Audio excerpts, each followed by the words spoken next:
तर नाशिकमध्ये तणावाची स्थिती अद्यापही कायम आहे। सकल हिंदूंच्या मोर्चा दरम्यान हा तणाव निर्माण झाला होता। दोन्ही गटाकडून दगडफेक करण्यात आली आणि यानंतर पोलिसांनी जमावाला पांगवण्यासाठी अश्रुधुराचा माराही केला। दुकानं बंद करण्यावरून दोन गट आमने सामने आले आहेत। आंदोलनकर्त्यांनी घोषणाबाजी करत दुकानांची तोडफोड केली आहे, तसंच वाहनं देखील फोडली आहेत। अनेक ठिकाणी दगडफेकही करण्यात आली आहे। बांगलादेशमध्ये हिंदूंवर झालेल्या हिंसाचाराचा निषेध करण्यासाठी सकल हिंदू समाजानं आज नाशिक बंदची हाक दिली होती आणि या दरम्यान ही दंगल उसळली आणि अद्यापही तणाव कायम आहे।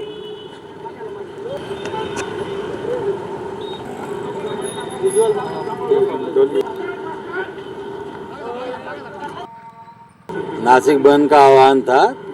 थोड़ा सा दो समाज एक सामने आने से तनाव निर्माण हो गया था, पर शांतता है। पुलिस जगह जगह पे तैनात है, बंदोबस्त बरोबर लगा हुआ है। आणि त्यांनी अशा प्रकारे दगडाने हमला केला। जर समजा चुकीने कारचा दरवाजा किंवा काच उघडा राहिला असता तर आज कदाचित मी मेलो असतो।